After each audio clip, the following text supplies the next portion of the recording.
Howdy everyone, petedaddy here. Today in FIFA from the SBC, they gave us the Rare Gold Pack. We packed a draft token. I'm pretty sure it's the first draft token I've packed all year, and we actually packed it on our live stream. So if you're new here, make sure to subscribe down below so you don't miss out on any of the fun. But I thought we'd have some draft of glory, see what we can do. Maybe we can get something awesome, pack that in for Messi, in for Bruno, something amazing. As far as formations go, I never personally play well with 3 at the back or 5 at the back, so I took the only one that had 4 at the back, which was the 4-3-3. The only time I played 4-3-3 is pretty much in drafts, and I've enjoyed it for the most part. You can see what I ended up here with my draft squad. I had Messi as my captain.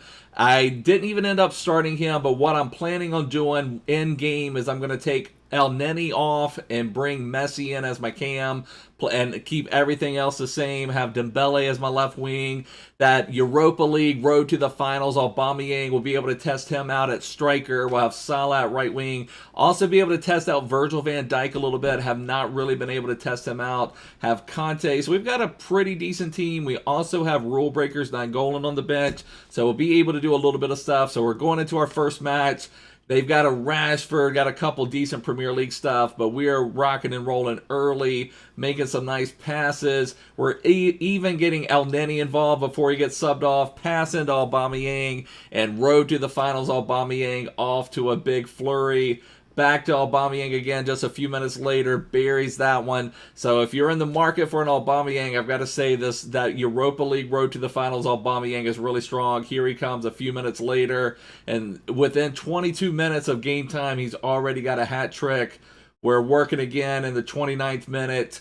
We get it over here. Aubameyang again, a 4-goal performance, just banging them in the first 30 minutes, leads to a rage quit. So we're rocking and rolling in the draft. Going to our next match, they've got some boosted cards. They had road to the final, Salah.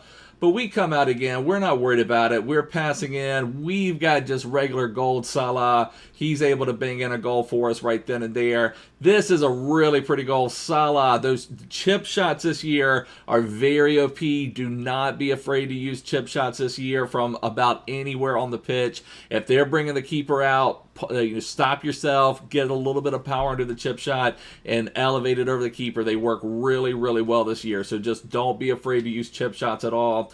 We do concede a goal right at kickoff. They're able to pass across, get a little bit of a sweaty goal, but a little bit of a kickoff goal, but, you know, it is what it is. Mane is really strong this year. But so hopefully we're able to recover. Let's see if we can get something nice passing around the midfield. I do feel like the 4-3-3 really gets people forward. They were able to get Dembele involved. So I don't have any problem with the 4-3-3. I wouldn't say it's better than the 4-2-3-1 or 4-4-2. There, Salah draws a penalty. Now, maybe it was Aubameyang that drew the penalty. I'm not sure who drew the penalty, to be honest, but Salah buries it. We're up 4-1 at that point. We tack one more on for good measure. I don't remember who scores this one, honestly, but just the nice through balls. You know, work it out a little bit outside of the box, get those through balls in, and you get some nice goals. Here we're going up against this was our toughest match. This guy was actually a pretty good player. We had a lot of back and forth, as you will see here. But here we get Salah working around. Just a little bit, you know, working on the edge of the box. Wait till you find your opportunity. We're able to finally get in, get a little bit of opening. And I believe that was Aubameyang burying another one. Like I said, he was just outstanding for us this entire draft. He's very, very expensive, but if you're choosing between someone like Aubameyang or Timo Werner, I would definitely say Aubameyang. I've played with Timo Werner on my other account. He's for my money, he's a lot more disappointing. And there, you can see there, we're already down. We've got dueling Aubameyangs. Our opponent there has a gold Aubameyang. He has 2 goals. Our road to the finals, Aubameyang has 1. Now he's got 2. So now we've got dueling Aubameyangs, both of them on a hat trick at this point. 2 goals apiece. Corners this year are also very OP if you can get them set up right.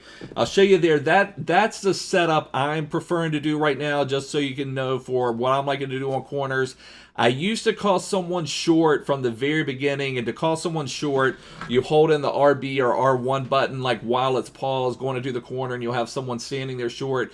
But now what I like to do is I feel like if you have someone already short, then your opponent doesn't really play that for some reason. So what I do is have my corner set up, then I call someone short, so then my opponent is seeing someone like running to the corner flag. Sometimes that draws them out, gives me a little bit more room to send the corner in, but definitely recommend sending the corners into the box. They're very OP this year as well, getting corners in, especially if you've got a big center back or if you've got CR7, you know, it just seems to work out really well. We're doing some nice magic in the box. Looks like we're going to pull away with it 4-2, but our opponent's not ready to go away.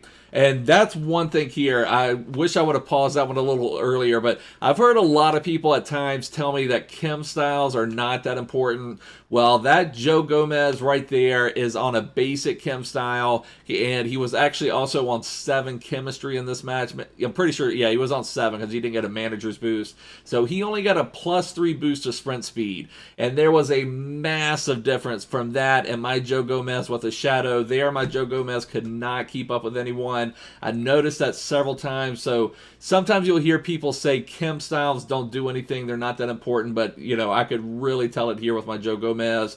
There we get a little bit of bouncing around the box, and now we went from 4-2 to 4-4. And what are we doing? We give up the ball again. And there I thought Havertz was offside. I was a little surprised, a little shocked, but that goal stood.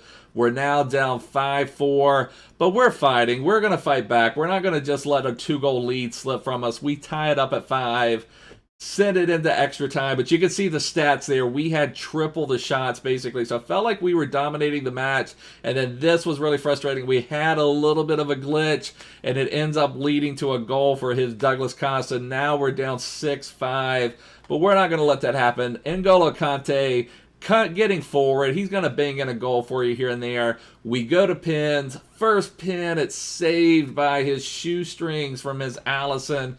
Next pin, can we match the save? Are we going to go out on pins? Are we really going to be up 2 goals? Feel like we dominated the match. It was a good player, don't get me wrong. He was a very good player, but I did feel like we overall controlled the match. So we're fighting back on pins. Now his Douglas Costa, who scored that goal when we kind of had things glitch out for us, we do get to save. So we have a little bit of retribution on Douglas Costa there. Now our Dembele going right. Nope, we fooled the keeper. Dembele is able to bang that one in. Now he's got Neymar. Neymar is one of the hardest players to defend on a penalty kick because he has so much of a run-up. You're sitting there thinking, should I go? I normally stay straight against Neymar, but for some reason I just felt left, and I went left on him. And this opponent was also good enough to know not to show his penalty. So, you know, and that one there, I was a little bit fortunate. I aimed it far enough right to be able to do that. So then our opponent scores this one, aimed at top bins. So now my opponent, what he does, I feel like he makes a little bit of a mistake. He moves his keeper, so it gives us a lot of room to shoot over there. So we had a fairly easy penalty to bury there. So end up getting the win on pins. We're into the finals, going up against a pretty strong team, but we're pretty strong ourselves. We get it into Salah from Aubameyang. Salah was really strong in this one. I had Salah on my team earlier in the year and ended up getting rid of him for Lucas Moura. I liked Salah, just didn't think he was worth the 300,000 coins or whatever he was going for at the time. But, you know, we give up a equalizer. We fight right back, make it 2-1. Aubameyang, again, was strong as a striker the whole time. We end up, our opponent doing some trickery in the box, cannot clear it. We clear it right to his Andre, who makes it 2-2. But we fight. We're coming. Salah, back to Messi, back to Salah. Salah, weak-footed, actually banged that one in. That was a really nice goal. Salah just played really well the entire draft. We're working it in. Messi into Alba. Alba doing some trickery in the box and flying that one in, makes it 4-2, and that one actually leads to a rage quit, which gives us the win in the finals. Now we get to find out what packs did we get. We're up to our reward progress. What packs are we going to get? Let's find out. Let me get it off of this real quick.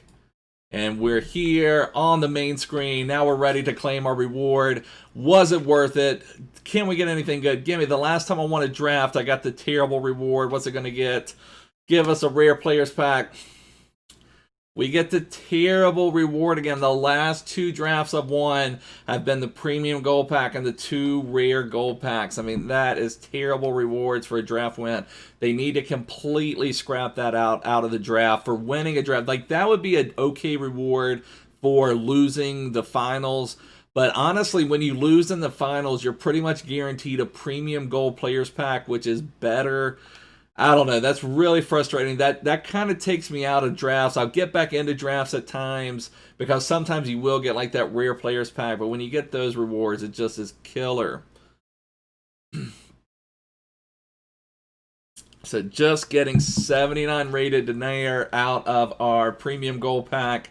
You know, we've got hundreds and hundreds and hundreds of rare golds. We've got tons of them stored on our transfer list. None of them are going for anything at the moment. I mean, now you're just hoping for some consumables. This LM to left wing at one point, yeah, so that one is worth a little something. Maybe we can get 2,000 coins. You know, at least it was a free draft token, but still, you're hoping to get something out of it. Quick sell all of these just because they're not worth much. The Tifos just are not selling. We have a Spanish player here. I mean, he could be worth, yeah, I mean, just 550 I saw with no takers. So I guess we're just storing these into the club for now. I mean, I'm sure we'll use them in another SBC, use them in something, but that's frustrating. So had roughly about 2,300 coins plus, you know, a couple cards into the team. Now here we are on a rare gold pack. What are you going to give us? We need a rare gold pack to pay off for us. Come on, rare gold pack, pay off for us. Pay off for us. We need the big payoff. We got a flag, Spanish flag, a keeper, but not a good keeper. Is this, yeah, Aitor. I'm pretty sure I already have him in the club. I mean, this one will be tradable, but 83 rated keepers, even 84, 85 rated keepers are going for basically nothing. So frustrating just to get an 83 rated keeper. I mean, it's not horrible in the scheme of things. I'm sure we'll use them at some point, and you can see there, we got 283 rateds. We did get an engine and an anchor and a Brazilian badge. Is the Brazilian badge worth anything? We maybe can get 200 coins for the Brazilian badge. I'll put it out there. It's not looking good. The Aitor and the Tadic, both of those would not be worth much. You know, you can see there 1,000 coins bin for an 83 with no takers the entire time. You know, you could probably buy them for 850, 900 coins, something like that for an 83 rated. I will store them up on the transfer list. I guess I'll just store all of those up there for now. They'll come in handy for some SBC at some point in time. Is this I doubt this modifier would be worth too much. Yeah, you can see like 300 coins. Engine, I've got tons of engines. Yeah, the engines last year were very important because agility was like everything in FIFA 20. This year it's important, but it's not everything. So engines just are not worth as much. Anchor, is that worth anything? 1,800, 900. So even anchor's not really worth that much. I guess I'll just keep it in the club. I'm sure I'll have someone I want to put an anchor on, but pretty horrible draft rewards so far. We've got one rare gold pack to bail us out, one rare gold pack to rule us all. Can we get something? Come on, rare gold pack. One time. Give us that Messi. Give us that Messi. Let's see the Argentina flag. Let's see it. Let's see it. Argentina, Barcelona. What are you going to give me? Not even a flag. 82 rated James Rodriguez. For my all-pace team, James is definitely a monster, but definitely not what we wanted. I highly doubt James is going for anything. Pretty much any 82, 83, none of them are really going for much at all. I know James kind of had like a little bit of a, because he kind of took the Premier League by storm his first couple games. Everyone's kind of like, oh yeah, you don't need much pace, you can just use James, and that died off pretty fast. I know some people were even into his wants to watch card. Get a Rangers card with Morelos, and that's, oh, we do have a center forward to Cam to center forward. Those I don't think are worth a lot at the moment, but they usually do at some stage in the game go to something. I have stored a ton of both of these, of center forward to Cam and Cam to center forward, so I'll just add them to my collection. I probably should just buy some more of them. But guys, I mean, those are the things that just make you not enjoy drafts. Rafinha, I guess I'll just put Rafinha up top. I mean, at some point we may need a PSG player. As long as I've got some room on my transfer list, I'll store him for now. A lot of times I'll end up, I've talked about this before, I use this sometimes as my bank, some of these duplicate tradable rare golds, that when I do want to buy someone, then I get rid of a lot of them. But overall, just absolutely horrible rewards. I mean, that's one of the things when you win a draft, you should not lose coins. And a lot of times when you get that as your reward, the premium gold pack and the 2 rare gold packs, unless you pack something nice, which, I mean, still, even if you get a rare players pack, you're not guaranteed to make your money back, but it's much, much, much more likely. And I just feel like if you win a draft, you should be guaranteed something a lot better. Like minimum like a prime gold players pack, something like that, just because, I don't know, it's just frustrating. And it's also because the last couple times I've won draft, that's what my rewards have been, so it just makes you not even want to play draft. But it is what it is. But anyways, boys, that is going to wrap up the video. I really hope you enjoyed it. Thanks so much for watching. If you're new here, make sure to subscribe, follow me on Twitter, join my Discord, all that fun stuff. But I'll see you guys soon. Bye.